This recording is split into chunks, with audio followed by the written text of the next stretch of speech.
Assalamualaikum warahmatullahi wabarakatuh.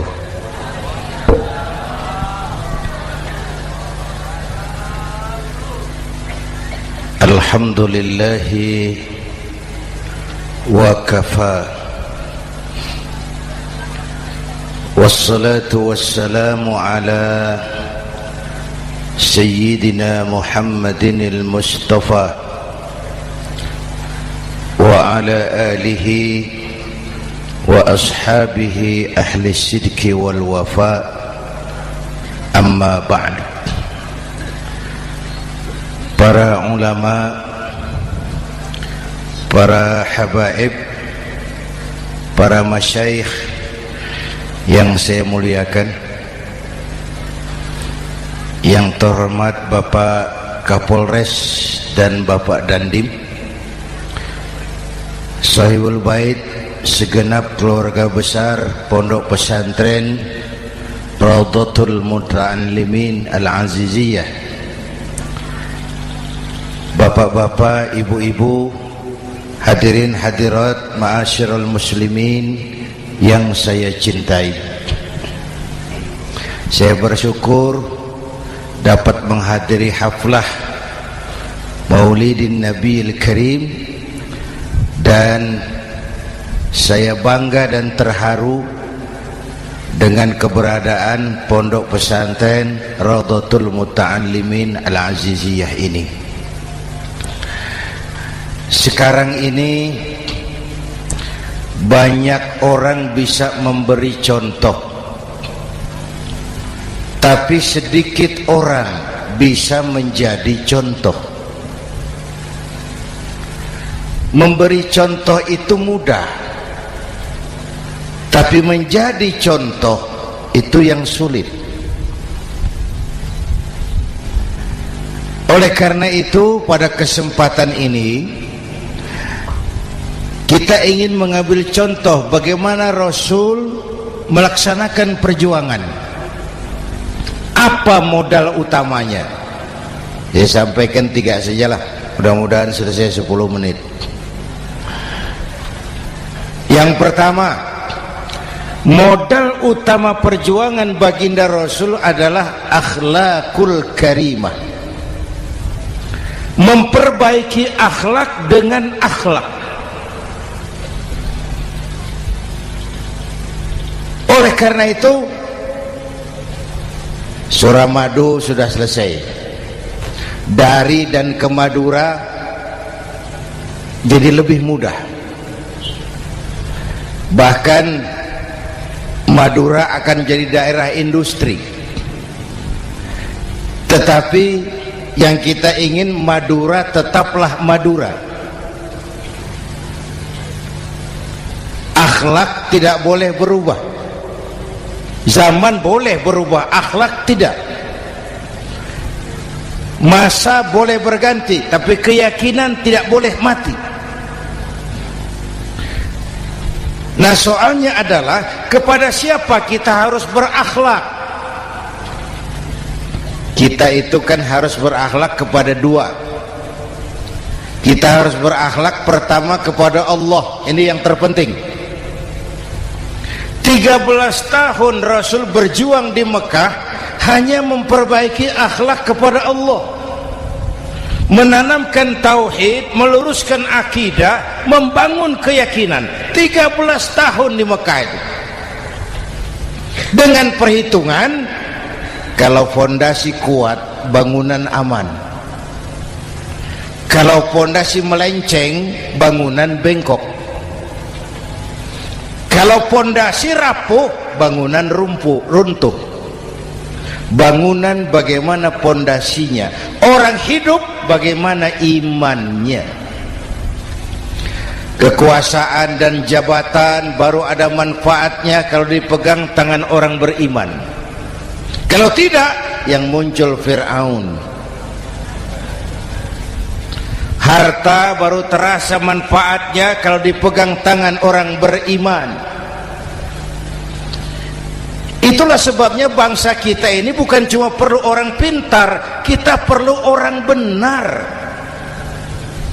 Bahkan di masyarakat lebih baik benar tidak terlalu pintar ketimbang pintar tapi tidak benar.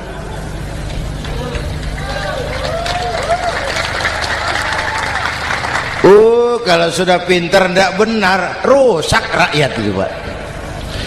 Disuruh ngurus beras malah nimbun beras, ya. Disuruh ngurus laut jadi bajak laut. Disuruh ngurus hukum, bikin hukum seperti pisau, tajam ke bawah, tumpul ke atas.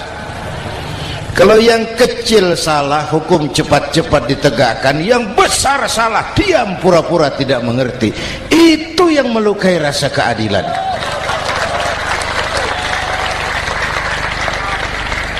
Mulai dari akhlak kepada Allah. Bagaimana cara berakhlak kepada Allah? Caranya dua. Pertama, jangan menyekutukannya dengan sesuatu pun. Yang kedua, jangan menyembah kecuali hanya kepadanya. Itu akhlak kepada Allah. Konsisten, disiplin. Saya bersaksi tiada Tuhan selain Allah, maka saya tidak akan menyembah kecuali hanya kepada Allah. Saya tidak akan takut kecuali hanya kepada Allah. Saya tidak akan minta tolong kecuali hanya kepada Allah. Saya tidak akan melarikan persoalan kecuali hanya kepada Allah. Saya bersaksi Nabi Muhammad utusan Allah, Nabi terakhir. Tidak ada Nabi sesudah Nabi Muhammad. Harga mati, titik. Disiplin. Ada yang mengaku jadi Nabi, wajib tidak percaya. Disiplin. Sekarang ini kan bangsa kita disiplinnya lemah. Korupsi agak sulit diberantas karena pejabat kita takut atasan tapi nggak takut Tuhan.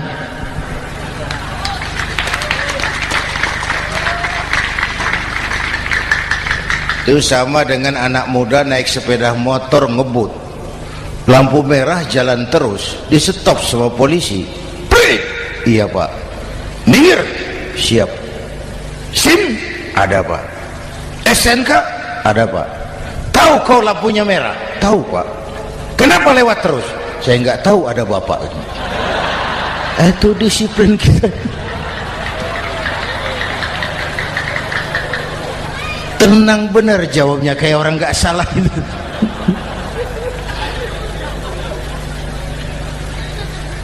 Iman.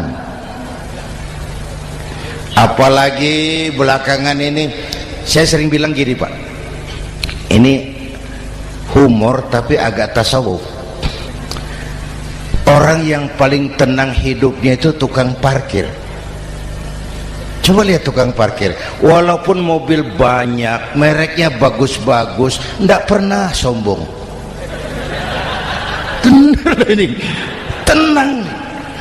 Nanti mobil pergi satu demi satu, habis sama sekali, dia tidak sedih. Tenang. Mobil banyak tidak sombong, mobil habis tidak sedih. Apa rahasianya? Ternyata, nih tasawufnya di sini. Tukang parkir tidak merasa memiliki, tapi merasa dititipi. Wah, itu. Siapa saja yang merasa memiliki, bersiaplah kehilangan, dan itu menyakitkan. Tapi kalau merasa dititipi, jabatan, harta, anak, istri, semua titipan, hiduplah seperti tukang parkir.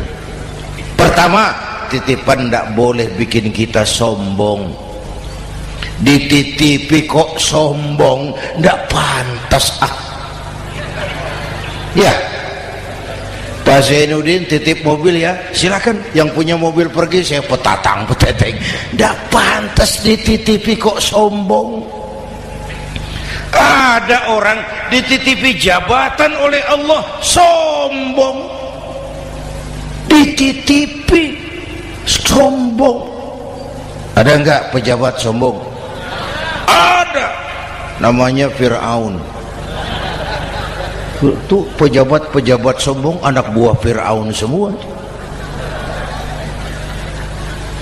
Dititipi harta oleh Allah jadi orang kaya, sombong, sama tetangga tidak mau kenal, orang lain kecil semua, jalan tidak injak tanah.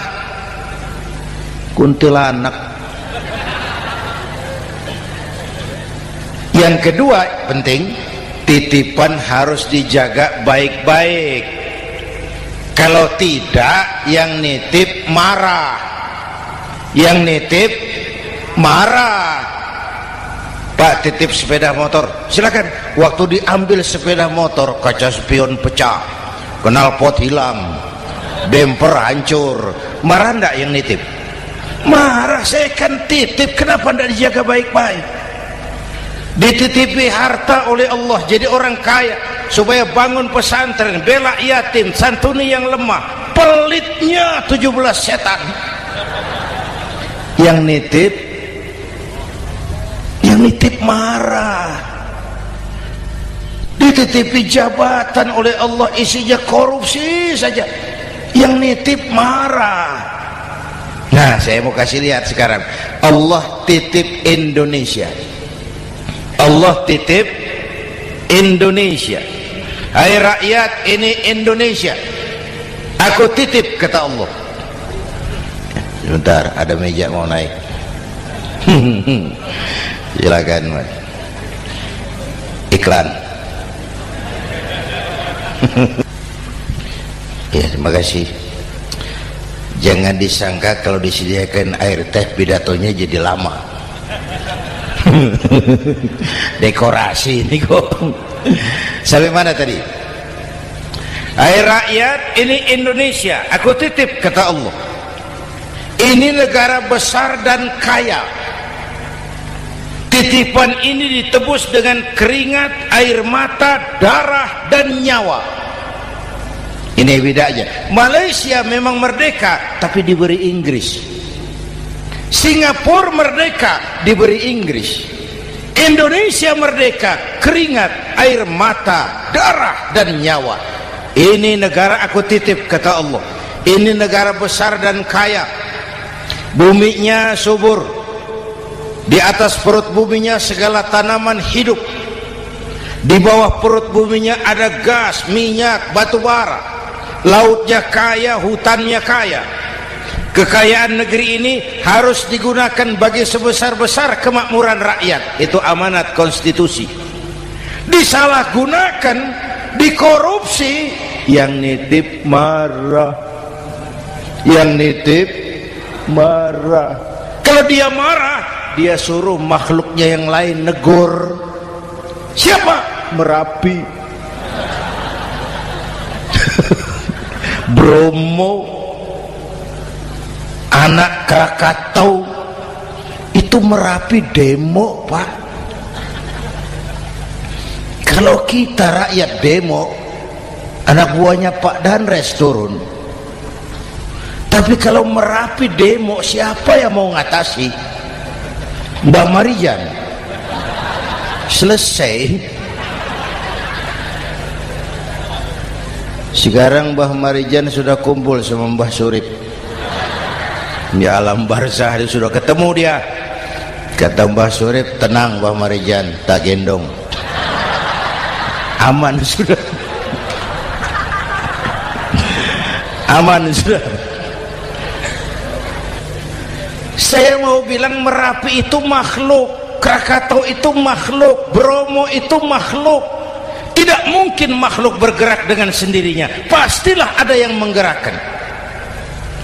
Maka baik-baiklah sama yang bikin angin supaya bertiupnya sesuai keperluan.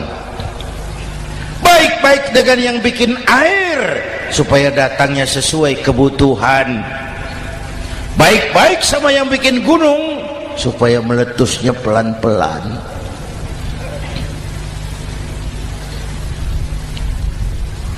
Bapak Ibu hadirin yang saya hormati, menjaga titipan. Jangan menyembah kecuali hanya kepadanya. Jangan menyekutukannya dengan sesuatu pun. Ayo, saya ngobrol kita. Bapak Ibu hadirin yang hadir di sini ini, kita ini semua hamba Allah apa bukan? Hamba Allah. Kata siapa? Kata kita. Kalau kata kita, namanya ngaku. Ngaku itu boleh dan murah. Apa diakui? Kita belum tahu. Ya, kan baru kata kita itu. Dan tidak otomatis kalau kita bilang saya ini hambamu ya Allah, lalu Allah jawab iya ya. Tidak, wong itu kan kata kita. Saya hamba Allah, kata saya. Berapa banyak orang perbuatannya, ucapannya berkata saya hamba Allah, perbuatannya menyatakan dia hamba setan, hamba nafsu, hamba dunia, budak jabatan. Tidak sesuai ucapan dengan perbuatan.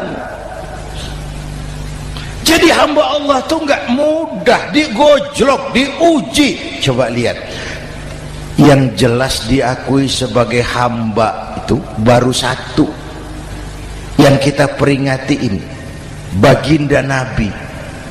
Allah mengakui kapan? Waktu menceritakan Isra dan Mi'raj. Apa yang dipakai kalimat? Subhanallazi asra bi'abdih. Maha suci Allah yang telah menjalankan hambanya. Hambanya. Muhammad itu hambaku, aku jalankan dia. Allah mengakui. Kapan kalimat ini turun?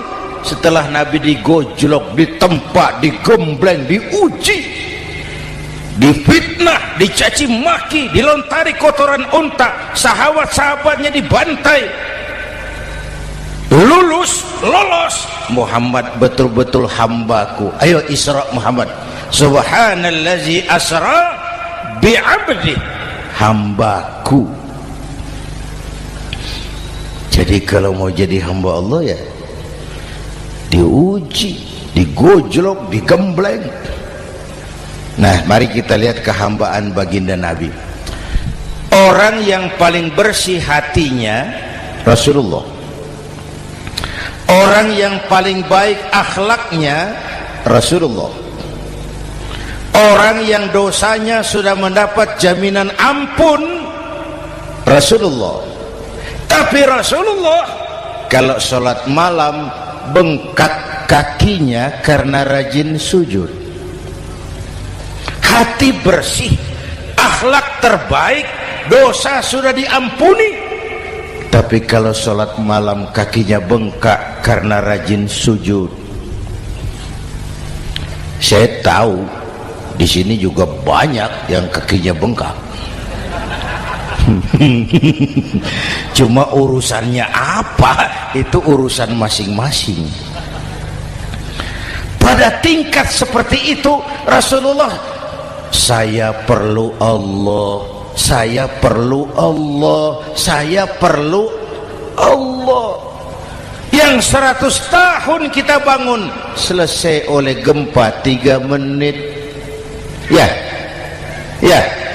Yang 100 tahun kita bangun ternyata selesai oleh gempa 3 menit.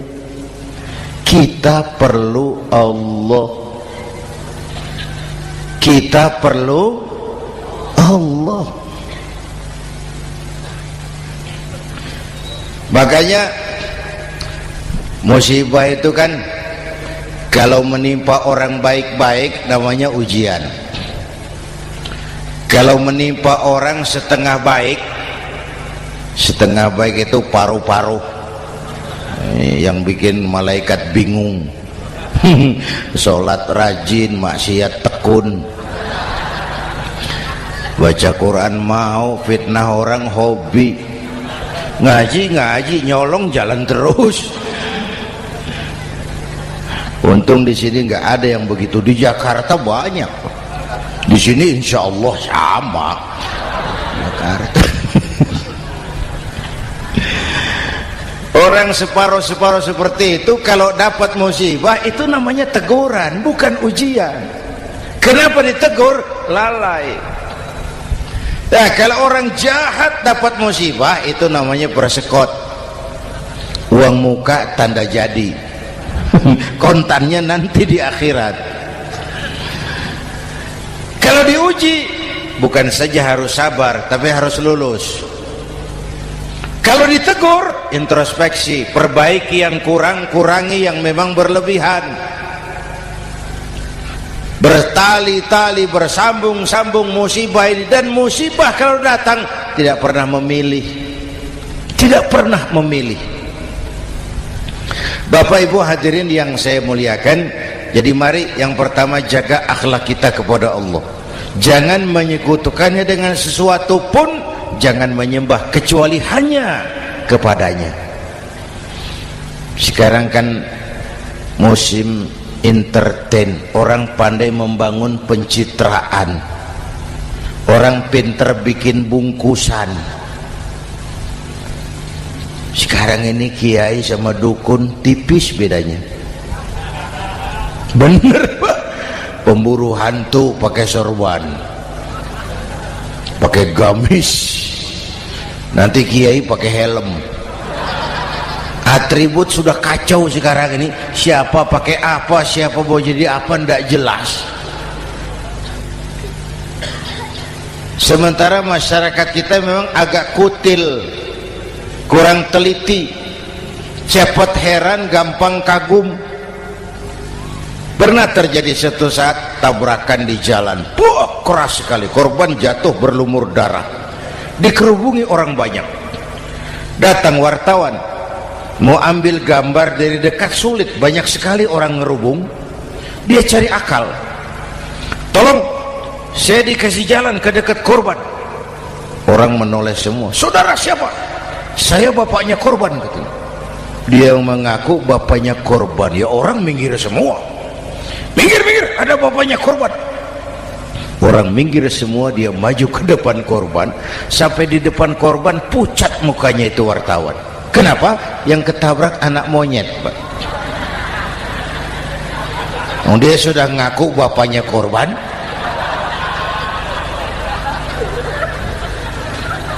Ini cerita pendek tapi pesannya dalam. Kalau belum kenal benar jangan cepat-cepat ngakui. Ya, rakyat harus cerdas sekarang ini. Emas pasti kuning, benar itu? Apa semua yang kuning pasti emas? Udah cerdas lah itu, udah cerdas lah itu. Hati-hati, ini zaman pencitraan. Orang pandai bikin bungkusan. Oleh karena itu kita juga harus punya filter supaya tidak hanyut oleh kedangkalan-kedangkalan pencitraan itu. Satu itu akhlak kepada Allah. Yang kedua, kepada siapa kita berakhlak? Kepada sesama manusia. Kepada sesama manusia itu siapa? Pertama, sesama muslim. Malam ini saya hadir di sini, saya tidak merasa tamu.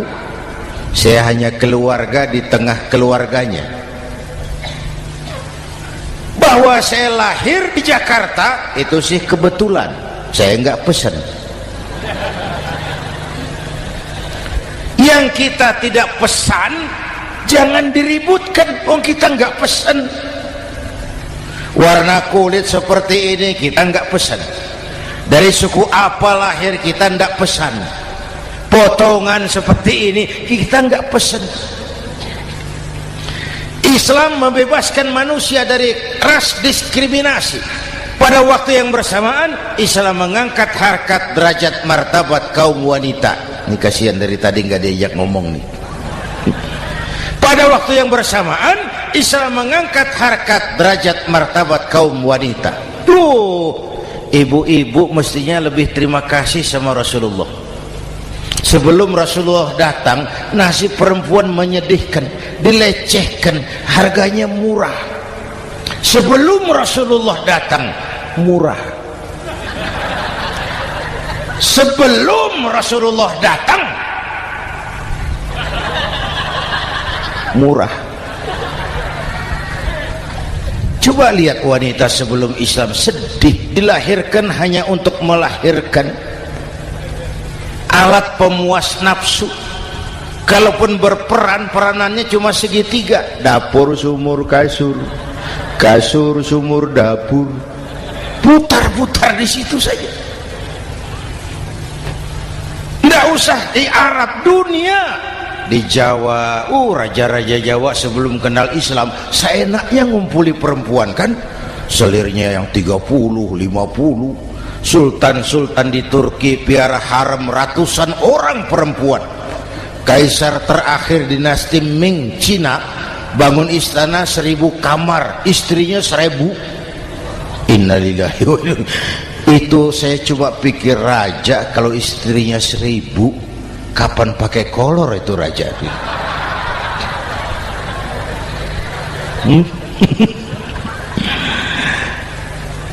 Rasulullah datang terenyuh, an-nisa imadul bilad, perempuan jangan diperlakukan begitu, perempuan tiang negara, kalau baik perempuan baik negara, kalau rusak perempuan hancur negara. Waktu ditanya, ya Rasul, siapa yang paling harus saya taati di dunia? Ibumu. Setelah itu siapa lagi? Ibumu. Setelah itu siapa lagi? Ibumu. Setelah itu siapa lagi? Bapakmu. Menghargai perempuan, ibumu, ibumu, ibumu, bapakmu. Ibu 3 kali disebut, bapak 1 kali, ibu 3 kali, bapak 1 kali, ibu 3, bapak 1 bapak. Gimana sih ngitungnya jadi kerok begini? Salah ngitungnya, salah.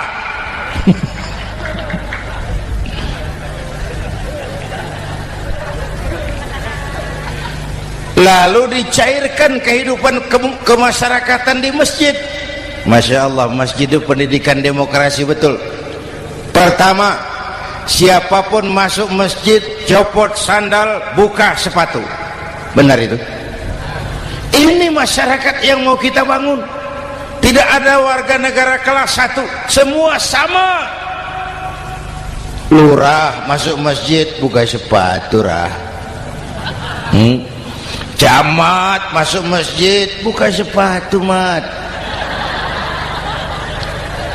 Gubernur masuk masjid buka sepatu, Nur. Nikmatnya masyarakat masjid, nikmatnya masyarakat masjid. Coba binatang saja harganya tidak sama toh. Sapi yang mahal, yang gemuk, betul? Karena harga sapi pada dagingnya, makin gemuk sapi makin mahal harganya. Tapi ada burung perkutut lebih mahal dari sapi, padahal dagingnya sedikit, betul. Kenapa harganya lebih mahal dari sapi? Harga perkutut suaranya. Di mana harga manusia yang paling gemuk? Silahkan bersaing dengan sapi. Maaf.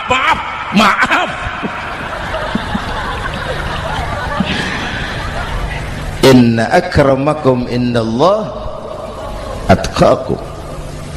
Masyarakat masjid sudah copot sandal, buka sepatu, sudah masuk ke dalam sholat berjamaah.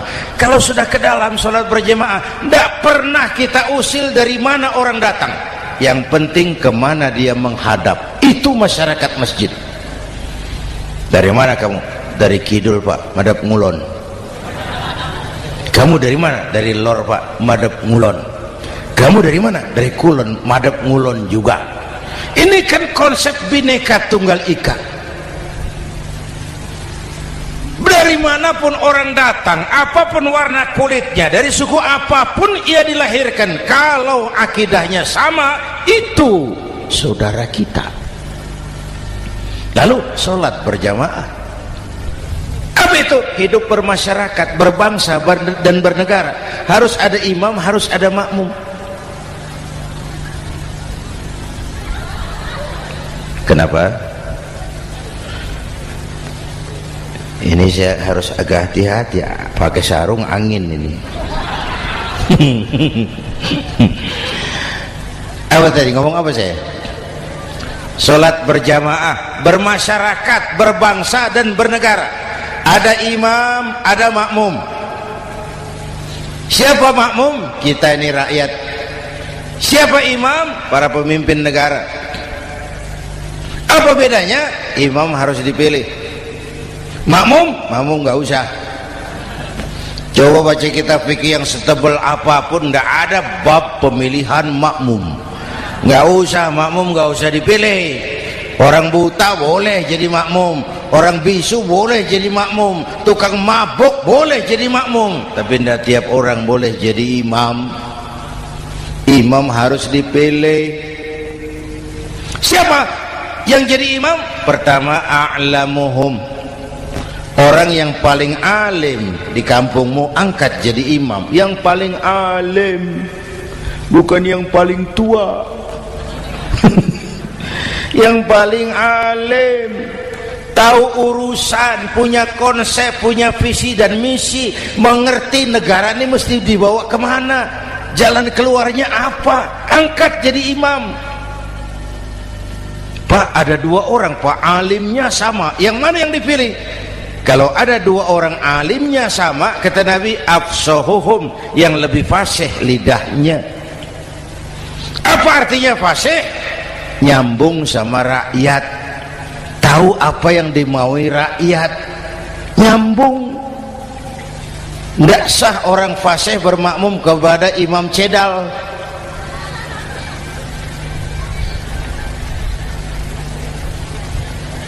Kenapa Bu? Nyambung. Capek kalau punya imam gak nyambung sama makmum. Makanya kalau sudah jadi imam, pesan Nabi apa? Idza amma ahadukumun nasa falyukhaffif. Kalau kamu jadi imam, ringankan sholat kamu, jangan terlalu panjang. Itu makmum tidak sama kekuatannya. Ada yang tua renta, diri saja sudah gemetar. Ada makmum yang punya darah tinggi, kalau sujud lama kepalanya sakit. Ada makmum yang sudah janji habis sholat mau terima uang. Jangan kalau sudah jadi imam di kota, sholat isya berjamaah, rakaat pertama selesai Fatihah, Yasin, bubar makmum itu. Jadi imam jangan terlalu lama, kayak Husni Mubarak tuh kelamaan jadi imam 30 tahun, rakyat capek.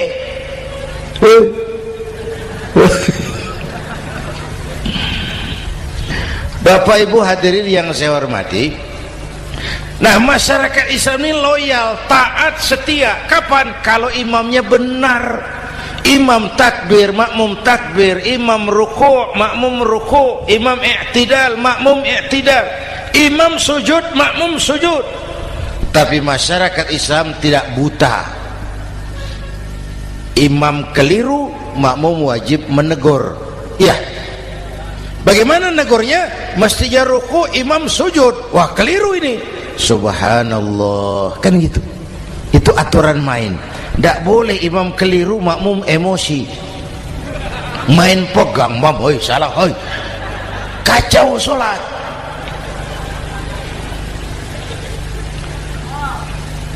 Imam buang angin, apa makmum lalu berkata, demi kesetiaan saya kepada imam, imam buang angin, saya lebih keras lagi. Goblok.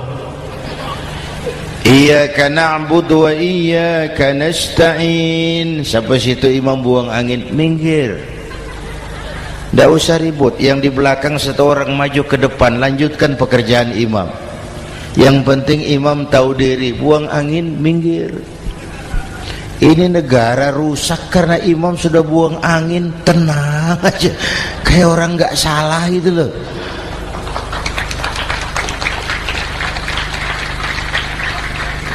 Selesai sholat dikasih tahu, imam tadi buang angin ya sedikit. Apa kalau nggak sedikit lalu nggak rusak sholat itu?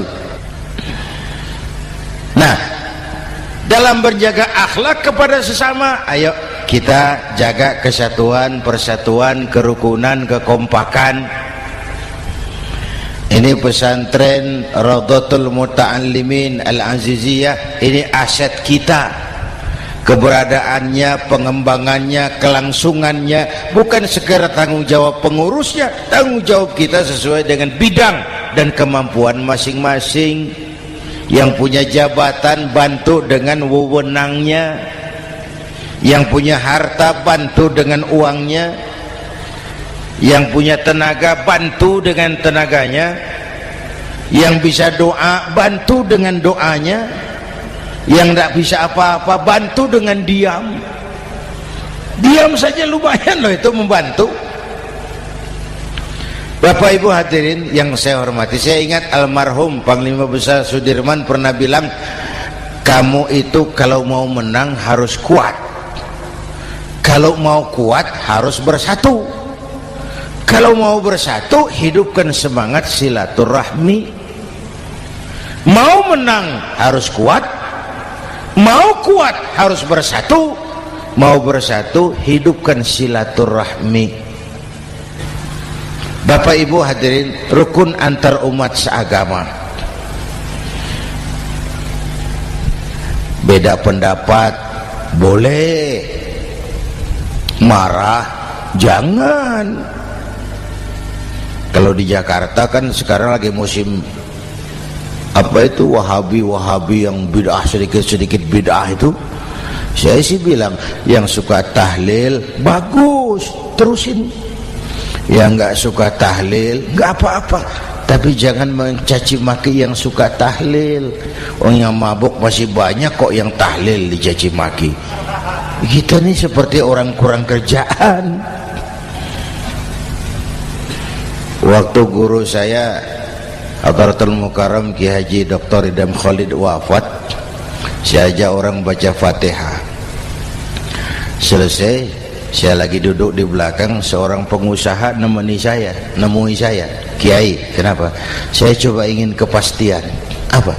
Orang yang sudah mati dibacakan Fatihah itu apa pahalanya sampai? Saya bilang gini, Mas, kamu kalau nggak percaya mati aja dulu. Saya bacain Fatihah, tunggu di sono. Kalau nggak nyampe balik lagi nggak apa-apa.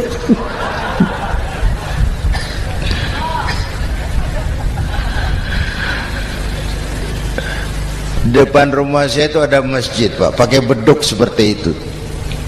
Ada teman saya Kiai pakai beduk masjidnya. Iya pakai. Kan Rasulullah enggak pakai. Enggak memang. Bid'ah tuh.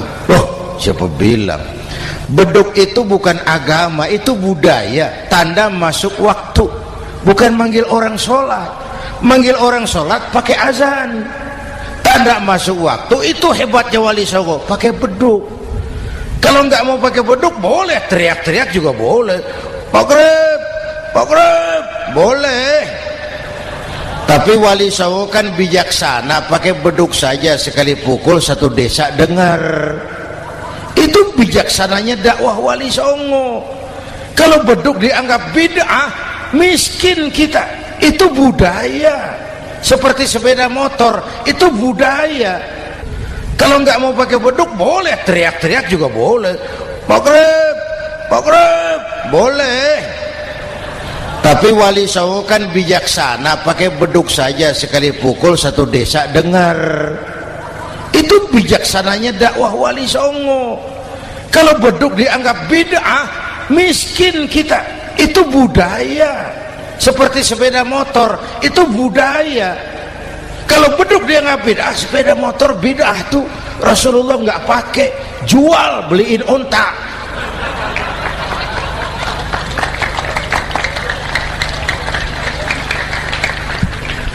Ayo cari persamaan, jangan memperbesar perbedaan. Hormati pendapat orang kalau pendapat kita juga ingin dihormati. Kasus Ahmadiyah meledak lagi di Cikesik, Banten. Lalu pendekar-pendekar HAM menganggap itu tirani, mengganggu kebebasan beragama. Dia lupa bahwa Ahmadiyah masalahnya bukan kebebasan beragama, tapi penodaan terhadap agama. Kalau kebebasan beragama sih umat Islam welcome. Orang mau Hindu, mau Buddha, mau Kristen bebas memilih agamanya masing-masing. Tapi ini kan Ahmadiyah lain, ngakunya Islam tapi ada nabi lagi sesudah Nabi Muhammad, namanya Mirza Ghulam Ahmad, asal dari India. Saudara hadirin yang saya hormati, ini yang prinsip penodaan terhadap agama. Kalau nggak ngaku Islam nggak masalah.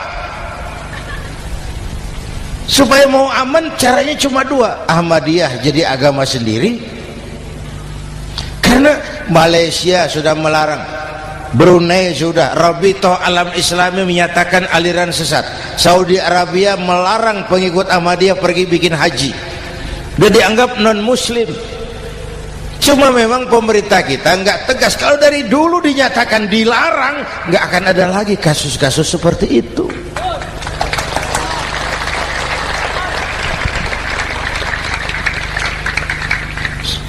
Nah, selain itu kita umat juga harus disiplin. Coba sudah berapa banyak nabi bermunculan di Indonesia. Dan Indonesia ini saya heran, Indonesia ini pasar bagus, Pak. Kalau ada nabi, ada aja pengikutnya, saya heran tuh. Indonesia ini pasar bagus. Ada Ahmad Musaddiq Al-Qiyadah, jadi nabi. Konsultan bulu tangkis jadi nabi. Dapat wahyunya di Bogor. Ditangkap polisi 4 tahun. Muncul lagi di Bandung, namanya Sayuti, tukang cukur, ngaku dapat wahyu jadi nabi, ditangkap polisi lagi 2 tahun. Di Malang Ustadz Roy, ya sebenarnya petinju, dia masuk Islam, mu'alaf, belajar Islam tidak pakai guru, diutak-atik ayat Quran. Sholat kita harus mengerti artinya, maka sholat boleh pakai bahasa masing-masing. Ramai masjid. 2 tahun penjara. Di Jakarta muncul lagi Lia Edan, ngaku Jibril, ditangkap juga oleh polisi. Kita salut sama polisi kita lah, bukan cuma teroris, Jibril ditangkap Pak Kapolres. Saya bilang sama teman-teman polisi, untung dia ngaku Jibril, Pak. Coba kalau dia ngaku Israel, lebih gawat itu.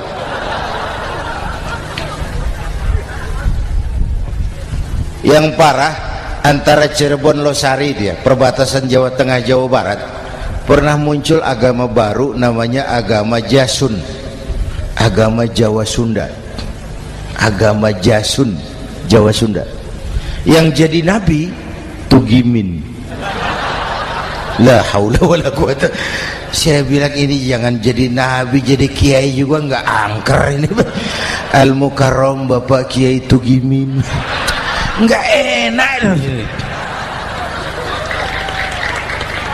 Yang lebih ndak enak selawatannya loh itu. Kalau kita kan tadi nikmat tuh, ya Habibi ya Muhammad, nikmat rasanya itu. Coba ganti sama yang tadi, wah enggak, ya Habibi ya Tugimin, enggak enak itu, Pak. Jadi umat Islam itu sangat menghormati orang lain agama. Soal agama orang lain, lakum dinukum, awas hati-hati kalimatnya.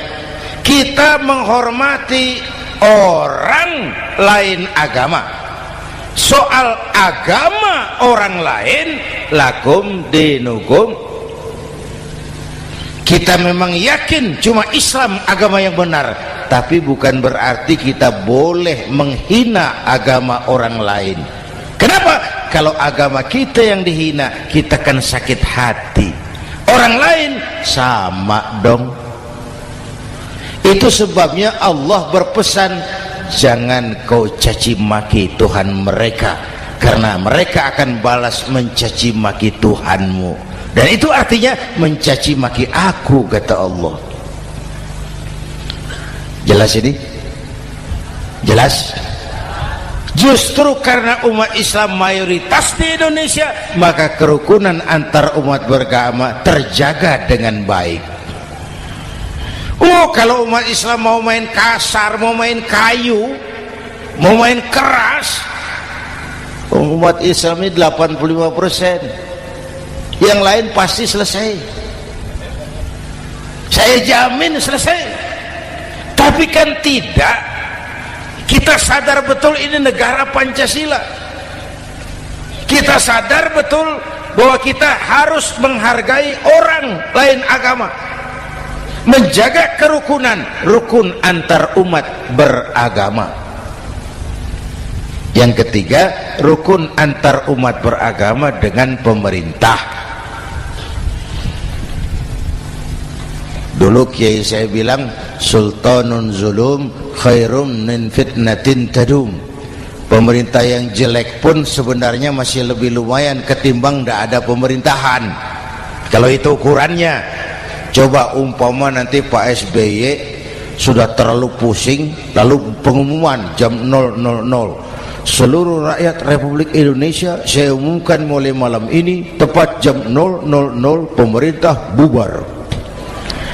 Ayo bayangkan seperti apa kita tanpa pemerintah. Hukum rimba, yang kuat menekan yang lemah, yang kaya merampok yang miskin.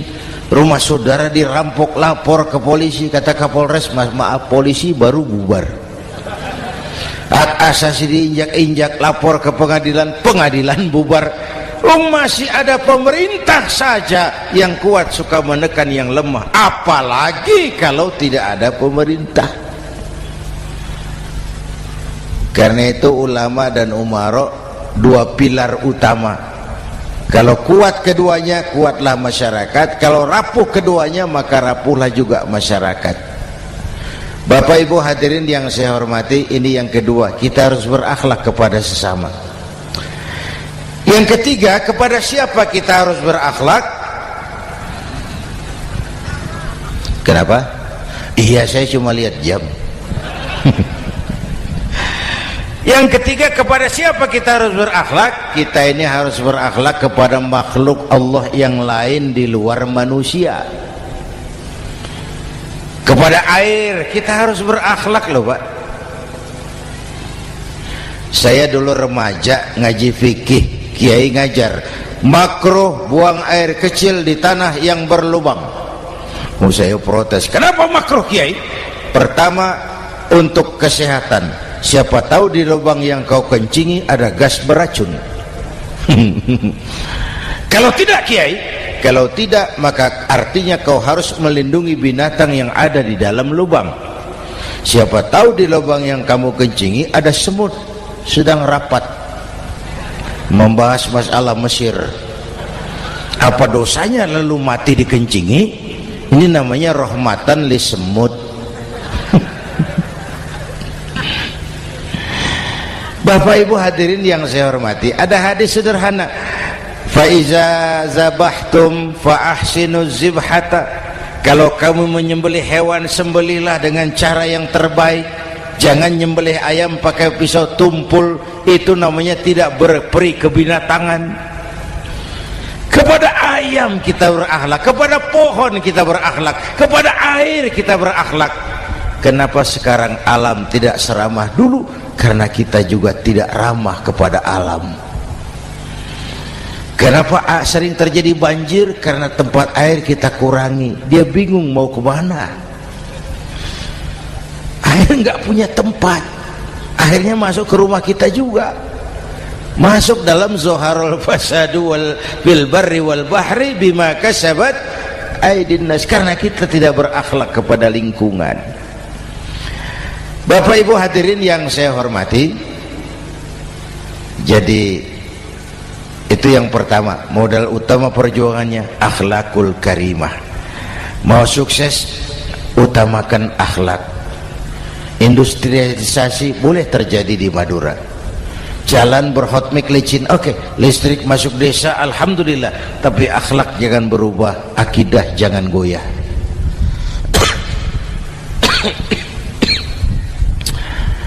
Teknologi tidak bahaya, yang bahaya orang yang menggunakannya. Wayang itu yang namanya cepot, itu bisa selawat badar kalau yang megang Anom Suroto.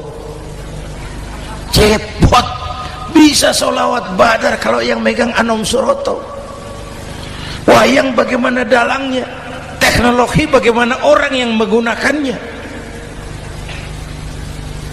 Satu. Yang kedua, yang kita contoh dari baginda Rasul, beliau itu sejak kecil tidak dimanjakan, Pak.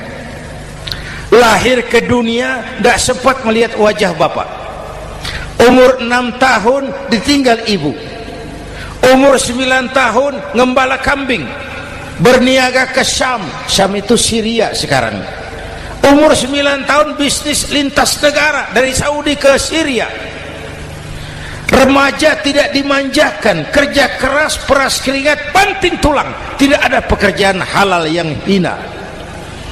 Lahir pribadi yang tegar, mental yang tahan banting, manusia yang tidak cengeng karena sejak kecil ditempa oleh kesulitan.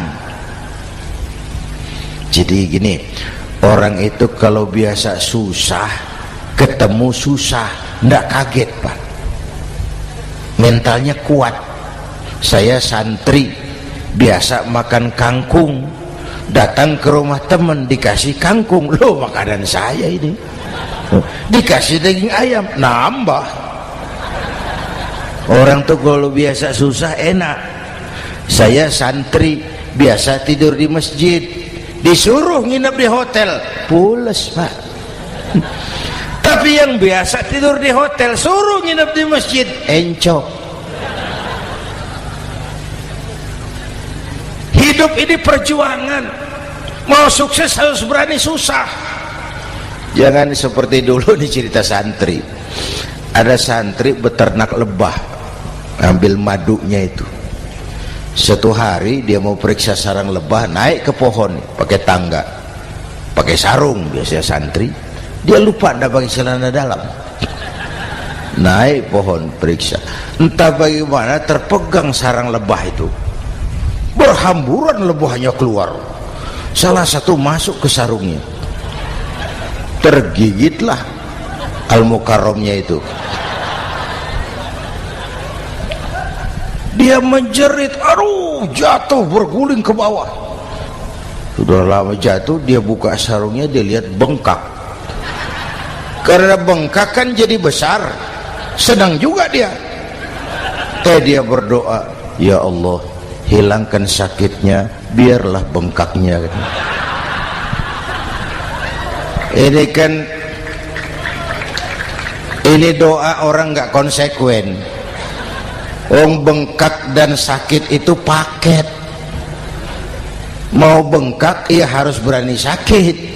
Masa sakitnya bengkaknya mau, sakitnya nggak mau. Itu satu itu. Yang kedua, kita ini sering kalau punya cita-cita sering seperti rapat tikus. Satu hari sekelompok tikus rapat paripurna tikus untuk mengantisipasi bahaya kucing. Bagaimana supaya kucing itu jangan lagi mengganggu kita? Akhirnya ada yang mengusulkan begini, bagaimana kalau di leher kucing kita gantungkan lonceng, supaya kalau dia datang dari jauh suaranya sudah kedengaran dan kita bisa lari menyelamatkan diri. Wah, cerdas dia. Setuju, setuju semua. Setuju, bagus. Nah, oke. Waktu pembicaraan dilanjutkan, tikus mana yang mau menggantungkan lonceng ke leher kucing? Rapat bubar.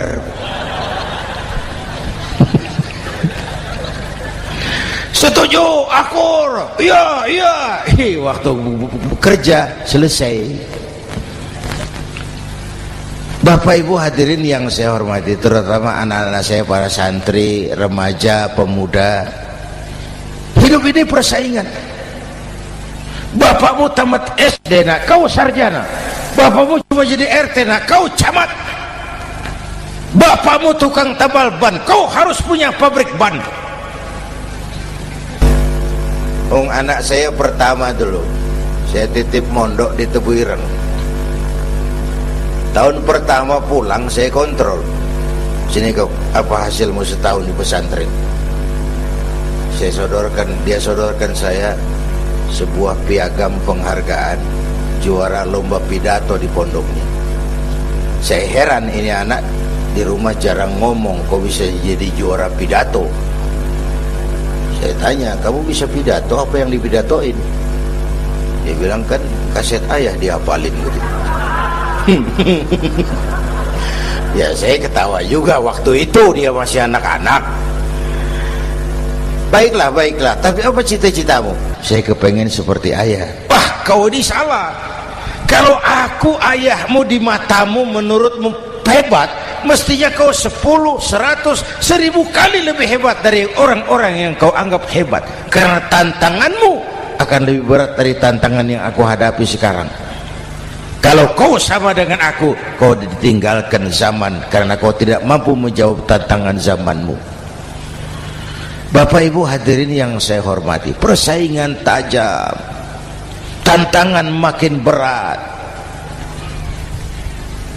Oleh karena itu diperlukan semangat yang dicontohkan Nabi. Kerja keras, peras keringat, banting tulang. Tidak ada pekerjaan halal yang hina. Sejak kecil ditempa oleh kesulitan. Asal jangan seperti saya tadi ngobrol sama teman-teman, sekarang ini di negara kita banyak politisi miskin negarawan. Pejabat-pejabat kadang-kadang kalau ngelihat rakyat tuh komentarnya nggak berpihak kepada rakyat. Saya ingat waktu Mentawai dihantam gempa, Nias hancur, infrastruktur hancur, rumah rakyat luluh lantak.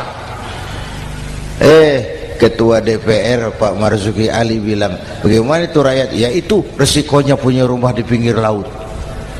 Waduh, ini bukan komentar pemimpin, rakyat lagi susah kok dibilang kayak gitu. Saya prihatin dengan ucapan kayak gitu. Waktu cabai 100.000, di sini berapa sekarang? Sama ya. Waktu cabai mahal, ada pejabat bilang, rakyat suruh nanam cabai aja di halaman rumahnya. Ini kan gak solutif dan gak cerdas. Cabai naik, rakyat suruh nanam cabai. Nanti beras naik, rakyat suruh nanam padi. Yang saya khawatir kalau telur mahal, apa rakyat suruh betelur gitu? Ini kan gak cerdas dan gak solutif. Bapak Ibu hadirin yang saya hormati, apalagi tadi sudah saya bilang di awal, kita ini bangsa yang ditempa oleh kesulitan. Mau merdeka saja dengan keringat, air mata, darah dan nyawa. Kita tidak boleh cengeng menghadapi kesulitan ini. Tegar, tahan uji, tahan banting, dan seterusnya. Itu hal yang kedua. Yang ketiga, terakhir, Rasulullah itu sosok yang ibadahnya luar biasa. Tadi sudah saya jelaskan sebagian. Ibadahnya luar biasa. Ayo kita bantu keamanan negeri kita ini. Dengan apa? Istighfar. Wa ma kana Allahu mu'adzibahum wa hum yastaghfirun. Allah tidak akan turunkan bencana selagi di tengah mereka masih banyak orang-orang yang istighfar. Rasulullah yang dosanya sudah diampuni sehari 100 kali istighfar. Ayo kita ngobrol ini. Pak, saya ini Zainuddin ini, kalau mengharap masuk surga dengan amal yang saya kerjakan sendiri, rasa-rasanya tipis harapan. Bener. Sholat saya berapa banyak saya tahu. Sedekah saya berapa duit saya tahu. Dosa saya berapa banyak saya tahu. Lalu saya baca sejarah. Nabi Adam dosanya 1, makan buah khuldi, dikeluarkan dari surga. Nabi Adam dosanya 1, dikeluarin. Kita dosanya banyak, kepengen masuk. Ini enggak nyambung ini. Nabi Adam dosanya 1, dikeluarin dari surga. Kita dosanya banyak, kepengen masuk. Enggak nyambung. Apa yang bikin saya besar hati? Apa yang bikin saya optimis? Ada dua, Pak. Pertama yang disebut rahmat Allah, yang kedua disebut syafaat Rasulullah. Dua itu, Pak. Oh, kalau kita ini insya Allah nanti sampai ke surga, amin, amin.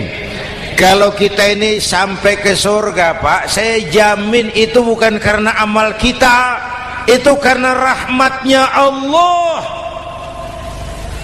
Ndaklah seberapa banyak sih amalan kita mau menggapai surga. Kalau bukan karena rahmatnya Allah, sulit sampai ke sana.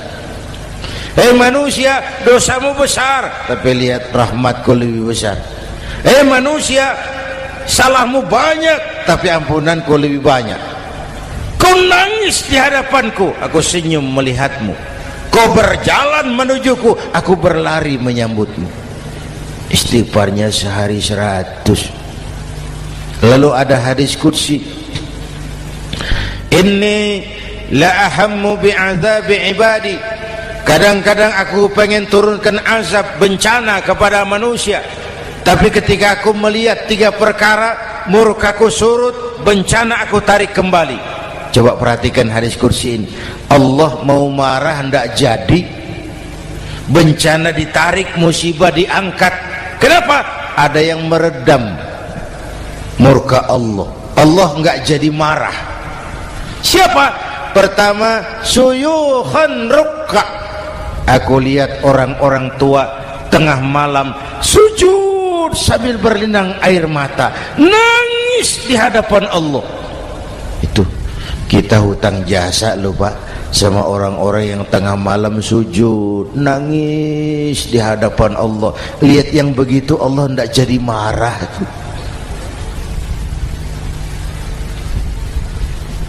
Saya tahu bapak-bapak, ibu-ibu kan suaminya sering bangun tengah malam ya, Bu.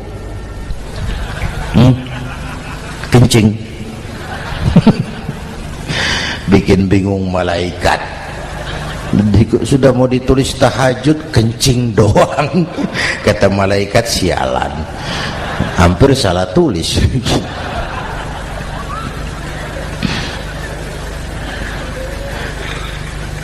Aku lihat orang tua tengah malam sujud sambil berlinang air mata. Lalu aku lihat bayi-bayi tanpa dosa masih menyusu, sibyanan rudda. Bayi-bayi tanpa dosa masih menyusu, suci bersih, belum ternoda. Wa bahaiman rudda. Dan aku lihat binatang ternak melata mencari makan, kambing mudah cari rumput, alam terjaga keasriannya. Bagaimana bencana enggak mau nambah? Kita mengamalkan hadisnya juga terbalik. Yang diminta itu orang tua tengah malam sujud, bayi tanpa dosa nyusu.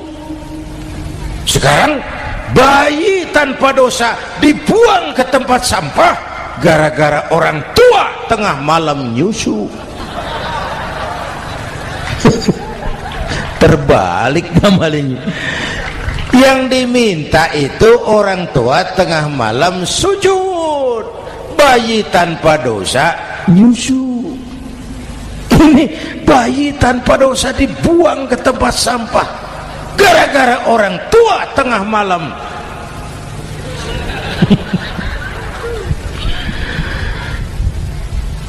Bapak Ibu hadirin yang saya hormati, rahmat Allah kita perlu. Yang kedua, syafaat Rasulullah. Mari saya cerita syafaat sedikit.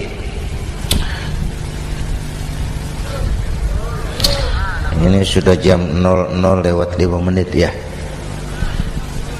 Ini kalau hitungan Indonesia ini sudah ganti hari, Pak. Jadi inilah ceramah terpanjang di dunia. Bayangkan saya pidato dari hari Selasa sampai hari Rabu.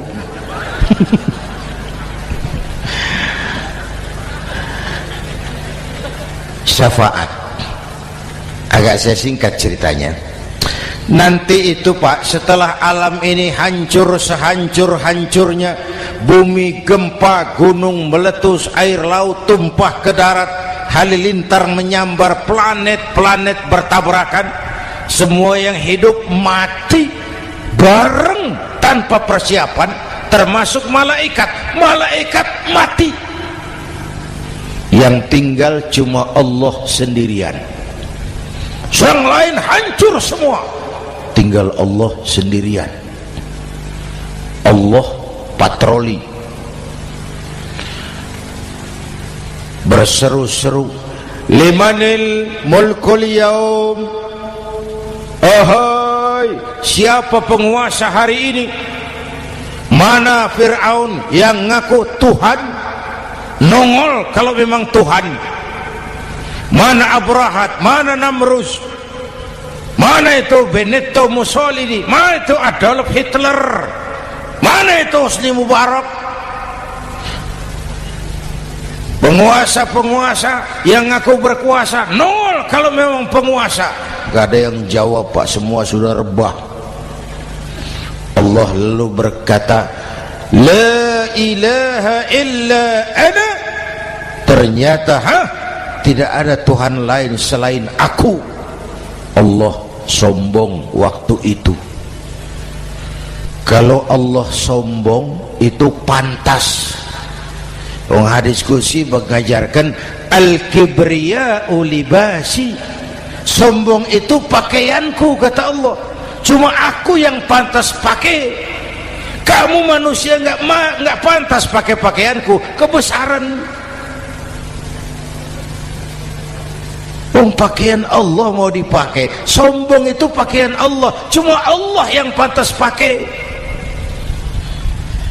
Nanti itu yang pertama dihidupkan bukan kita, malaikat dihidupkan lebih dulu. Tiupan pertama, malaikat hidup semua, diatur panitia akhirat. Yang nyambut tamu siapa, yang pimpin marawis siapa, Malik siap, sediakan neraka. Aku mau bakar itu bajingan tengik yang waktu di dunia nggak mau sujud, jauh dari ulama, tinggal di masyarakat jadi biang kerok, sama yatim kejam. Sediakan neraka. Baik, Ridwan, iya, sediakan surga. Aku mau balas hamba-hambaku yang waktu di dunia rajin sujud, dekat dan cinta kepada ulama, santun kepada yatim, suka menolong orang yang memerlukan pertolongan. Baik, Jibril, Mikail, iya, ke surga. Untuk apa ya Rabb? Ambil kendaraan bernama Buraq, turun ke alam, cari di mana kubur kekasihku Muhammad, bangunkan dari kuburnya, bawa ke surga. Turun Jibril dan Mikail, cari kubur Nabi.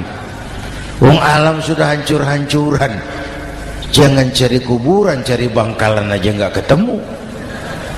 Bingung dua-dua. Jibril, sebelah mana kubur Nabi? Nggak tahu Mikail. Lalu dua-duanya sujud mohon pertolongan Allah. Dengan izin Allah terbuka kubur Nabi. Allahumma sholli alaihi wa ala alihi. Bangun dari tidur seperti orang bangun dari kubur seperti orang bangun tidur. Nabi mengusap mata, menoleh ke kanan Jibril, menoleh ke kiri Mikail. Lalu tanya, ayu yaumin hadza ya Jibril? Ini hari apa Jibril? Ini hari apa? Hadza ma wa'ada ar-Rahman. Ini hari yang dijanjikan Allah Muhammad. Ini kiamat. Kiamat Jibril? Kiamat. Jibril, kalau memang ini hari kiamat, aina ummati? Umat saya mana Jibril? Umat saya mana? Allah Karim. Belum pernah saya lihat di dunia ada satu pemimpin yang begini besar cintanya kepada umatnya seperti baginda Rasul. Dari dunia sampai akhirat beliau cinta kita. Dari dunia sampai akhirat beliau bela kita. Bangun dari kubur, tahu hari sudah kiamat, yang pertama ditanya, aina ummati? Umat saya mana Jibril? Kita yang ditanya. Kalau saya yang pertama dibangkitkan dari kubur, lain pertanyaannya. Ini hari apa Jibril? Kiamat Zainuddin. Oh, bini saya mana Jibril? Nabi enggak tanya Khadijah wala Fatimah wala Aisyah, aina ummati, umat saya mana Jibril? Umatmu? Iya, kau manusia pertama yang dibangunkan dari kubur, yang lain masih dikubur. Oh, lalu kita ke surga Muhammad, perintah Allah, perintah Allah. Sampai di surga seperti orang tidak betah Nabi itu, resah, gelisah, mondar mandir, mukanya murung. Yang punya surga kan negur, Muhammad, labbaik ya Rabb. Tidak enak di surga ya? Enak. Kok kamu seperti orang nggak kerasan gitu loh, resah, gelisah. Kenapa? Saya teringat umat saya ya Allah. Umat saya bagaimana nasibnya? Iya, saya sudah enak di DPR. Salah. Saya sudah enak di surga, gaji cukup, kursi empuk, dapat mobil dinas. Nggak. Umat saya yang waktu kampanye kepanasan itu gimana nasibnya tuh?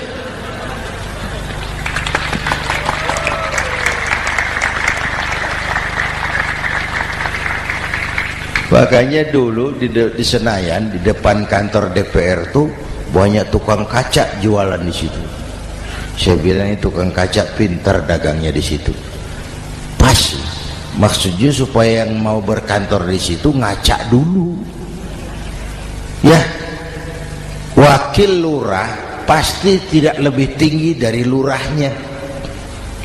Wakil camat tidak lebih tinggi dari camatnya.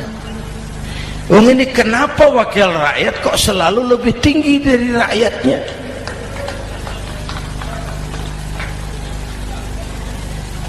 Kan yang memberikan mandat kita rakyat. Kemerdekaan bertujuan mengantarkan rakyat ke gerbang kesejahteraan, lalu rakyat mempercayai tugas itu kepada pemerintah dan wakilnya di DPR. Saya percayakan kamu mengantarkan rakyat ke gerbang kesejahteraan. Itu amanat Undang-Undang Dasar. Biasanya yang diantarkan sampainya lebih dulu biasanya. Yang diantar sampai lebih dulu, yang mengantar nyusul, namanya ngantar belakangan. Ini lebih cepat wakil rakyatnya makmur daripada rakyatnya. Yang mau ngantar makmurnya lebih dulu dari yang mau diantar. Yang diantar kelelerahan di jalanan, yang mengantar udah sampai. Jadi bagaimana Muhammad? Saya minta izin mau keluar, tengok saya punya umat. Oke, saya potong ceritanya. Saat manusia dibangkitkan dari kuburnya masing-masing, Masya Allah, Masya Allah, saya nggak sanggup bayangkan jumlah manusia yang hidup di muka bumi sekarang kan 6 miliar. Cina berdua, India 2,5 miliar. Cina 1,5 miliar, India 1 miliar rakyatnya. Berdua sudah 2,5 miliar. Itu kalau kencing bareng banjir besar. Bayangkan manusia dari awal sampai akhir berapa puluh miliar kumpul di padang mahsyar. Subhanallah.